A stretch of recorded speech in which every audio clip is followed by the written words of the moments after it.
Hey everyone, welcome to another episode of Synced Up Design's Equipment Basics. My name is Kyle, and in this video, we're going to be covering the topic of a color guard rifle. We're going to go over everything you need to know about this piece of equipment, from the anatomy of a rifle to standard holding positions, as well as some general ideas and concepts related to the weight distribution of the equipment. And before we get into the actual video, please take a second to go ahead and like this video and subscribe to our channel, as it's super helpful to us to get more content out to you guys. And then if you'll hit that bell icon, you'll always stay up to date with anything we post in the future. And with that taken care of, let's go talk about our rifle.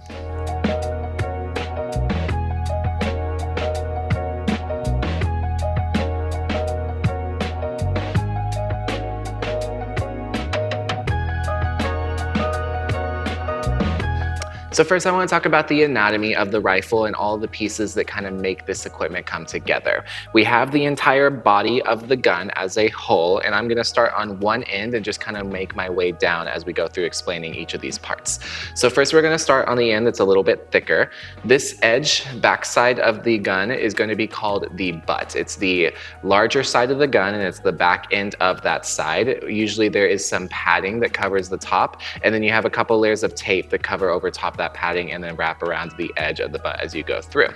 When you travel down, you'll find the skinny section right here, right before this piece of plastic. This is called the neck of the gun. So just a little bit above the butt is that skinny section called the neck. And then a little bit above that, you find this piece of plastic right here that's called your bolt. Sometimes this is a black bolt, sometimes it's silver. Really just depends on preference or who you're getting your rifles from. But this is going to be what's called the bolt of the gun. Travel a little bit higher from there, and you find the other end of the rifle, which is going to be called the nose of your gun. So the front side nose and then the back side butt on the opposite end. And this is the skinnier edge of the rifle. We also notice that we have a strap underneath the gun, and this is connected by two swivel screws on each side. One swivel screw that's closer to the butt, and one swivel screw that splits the nose and the bolt as we go through. There are also screws in your strap specifically and in your bolt that are connecting it to the gun. We don't really reference those screws as much when it comes to like learning choreography or cleaning, but it's good to know that those are pieces that are in this piece of equipment, and they really help keep everything together. So we have the butt of the rifle, and then we travel to find the neck. We have our bolt in the center of the gun. We have our nose on the opposite end, and then we have our strap connected by two swivels on the underside of the gun.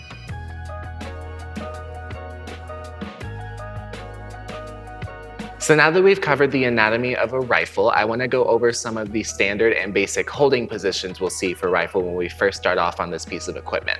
When it comes to the positions, there are three main ones that we need to know, which are going to be our flats, our angles, and our verticals. All three of those positions will be divided between a right and a left side, and then specifically the angles and verticals will be further divided between a top angle and a bottom angle. I'll go into more detail about those as we get to those specific positions later on in the video, but just kind of wanted to give you an overview of this before we get into the nitty-gritty details.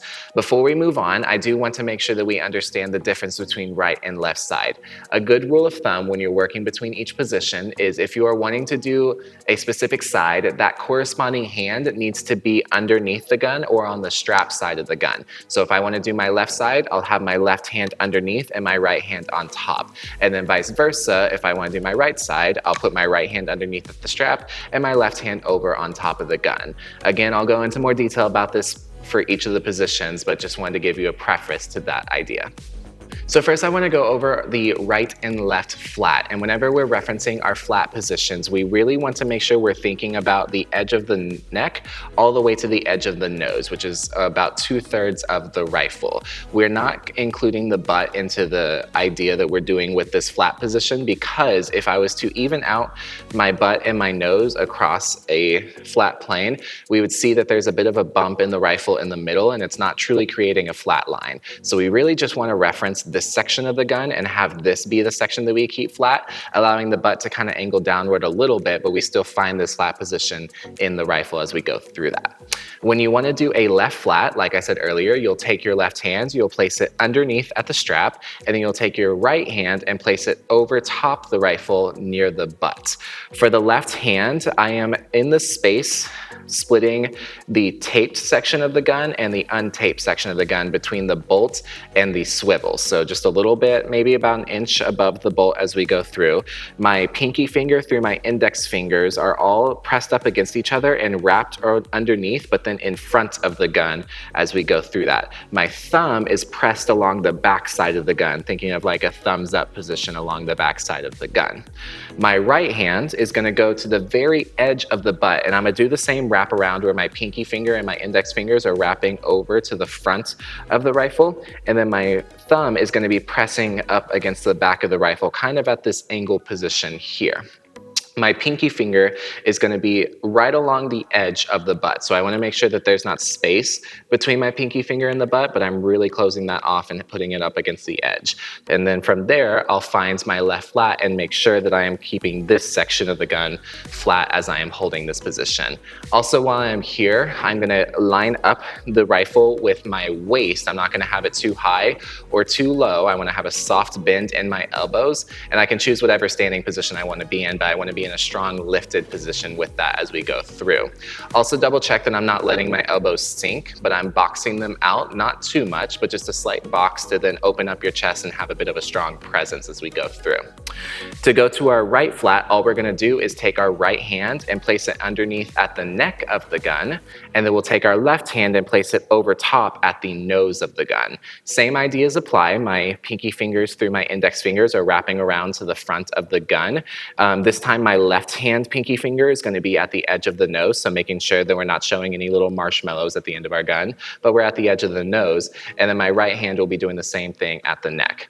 For right flat, you have the option of wrapping the thumb over top the neck or underneath the nose in this position, or you could choose to press those thumbs against the back of the rifle. It depends on what exercise you are doing or which technique you are following, so pretty much up to choice, but the typical rule of thumb is people will use the wrap position for a catch, and then people will use a prep position for any sort of choreography. Just kind of a general rule of thumb as we go through that. And then again, while I'm in this position, I'm lining up the rifle with the waist. I am lifting up, making sure that this section is flat, and I am boxing out my elbows, not too much, but just a slight box out to then really open up the frame of my body as I go through. We have our right flat, and then we have our left flat. So now we're going to move into our angled positions, but one thing that we want to know before we go into the details of those positions is that whenever we're doing either the right or left side angles, our placement of our hands on the rifle are going to remain the same. So when we were in left flat, I had my left hand in that split tape section of the gun and my right hand on the edge of the butt with my fingers wrapped around the front and my thumbs pressed against the back. Whenever I go to an angled position, I'm going to keep my hands there. I'm not going to move them. I'm just going to adjust the position of the gun to then create the different angles as we go through. So just make sure that the hand placement stays the same for the right and the left side. So if I was looking to go to my left angle or my left up angle, because this also has the difference of the up and down angle, all I'm going to do is I'm going to take my left hand and I'm going to lift it up to then create this angle with my rifle. My left hand is in line with the inside of my shoulder, and my right hand is in line with my right hip, and my elbows are still boxed out. My hands are still placed in the same spot, but I am just in line at this angle position, kind of like a seatbelt across my body. This is my up angle because it's my left side and my left hand is above my right hand. If I wanted to go to my down angle, I would just switch it, bringing my right hand up to the inside of my shoulder and my left hand to line up with my left hip. This is also known as a dip position. Usually you'll dip for tosses in this position, typically your singles, doubles, triples, maybe your quads as well, but this will also be our down angle. To move over to the right side, we'll switch our hands to the other position, and going from our flat, we're going to start with our up angle on the right side by lifting our right hand up to the inside of the right shoulder and our left hand down to our left hip. This will be our up right angle, and this is also known as a port position. This is a port catch typically, so whenever you throw tosses and catch it at a port or at an up angle as we go through. And the same thing applies for this one as well. This is our left port as well, or our left up angle. To find our right down angle, All we have to do is switch the hands, bringing the right hand down to the right hip and left hand up to the inside of the left shoulder. Again, finding this right down angle with our right hand underneath. The ideas of the thumbs still apply for the right angles. We can either choose to wrap our thumbs around or we can press against the back of the gun. Really just depends on your preference and what you're doing in the moment. Still boxing out the elbows, still thinking about staying lifted, but creating this angle position with the gun as opposed to the flat. And that'll be our right and left, up and down angles. And then the last position that we'll be covering will be our vertical positions, which just like the angles are going to be divided between a right and a left side with the same hand placements. And we'll also have a division between the top and the bottom as we go through. So to find our left side top vertical, we're going to go to our left flat. And all I'm going to do is I'm going to stack my left hand on top of my right. Notice that I'm not creating any angle with my gun. It's purely vertical, but it's also straight up and down from the front. As you notice from this position, I am keeping my rifle vertical from this section of the gun, the neck through to the nose. Very similar to how we kept it flat from that section. We're also going to keep it vertical with that section as well and trying not to even it out because then we create this angle. My right hand is currently in line with my waist and my left hand is in line with my chin, but that may vary from person to person based on how long your torso is. So a good rule of thumb is just to make sure that your right hand is in line with your waist as we go through that. From here, to find my bottom vertical position on the left side, I'm just gonna switch the hands, putting the right on top of the left, making sure that the left hand is in line with my waist and the right hand is in line with my chin or whatever it may be for you and your body. And then also just making sure that this section of the gun stays vertical as we go through, referencing this as opposed to the butt. This bottom vertical position on the left side is also known as your full dip, which is the dip that you'll do for 5s through 7s as we go through that. So we had the quarter dip at the angle, which you'll see for singles, doubles, triples, sometimes quads. And then you have the full dip for your 5s and up. So just making sure that you know the difference between the two is super important. Moving over to the other side, we have our right down vertical position where the left hand is on top of the right. My right hand is in line with my waist. And then we have our right up vertical position. Still referencing the same things, making sure that everything stays vertical as we go through, stacking the right on top of the left hand in line with my waist and right hand in line with my chin. This position is also known as a true port position. So when we had the angle, we had our port, but then when we go to the vertical, it's also known as a true port, which is another catch position that you'll see commonly in color guard. So just making sure you know the difference between your quarter dip, full dip, and your port and true port is really important as you go through it. So for our verticals, we have our left top vertical, our left bottom vertical, our right top vertical, and our right bottom vertical for those 4 positions.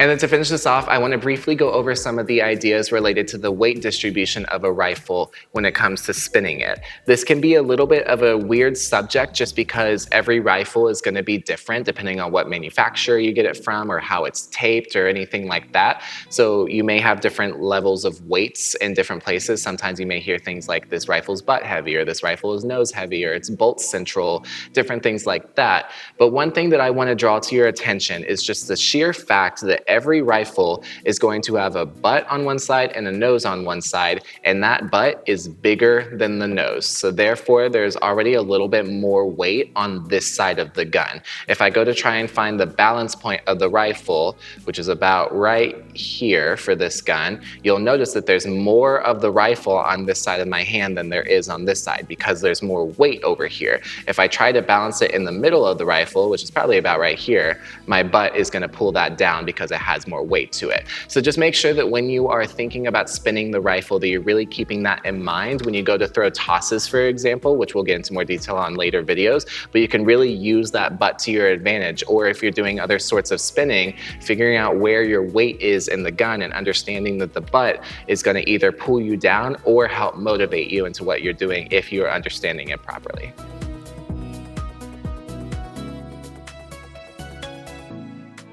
Now, just to kind of review everything we've gone over in this video, we talked about what a rifle and color guard is, starting off with the anatomy of the rifle, beginning with the butt and traveling all the way through to the nose, including information about the strap, the swivels, and the bolts, as well as the screws that keep everything together.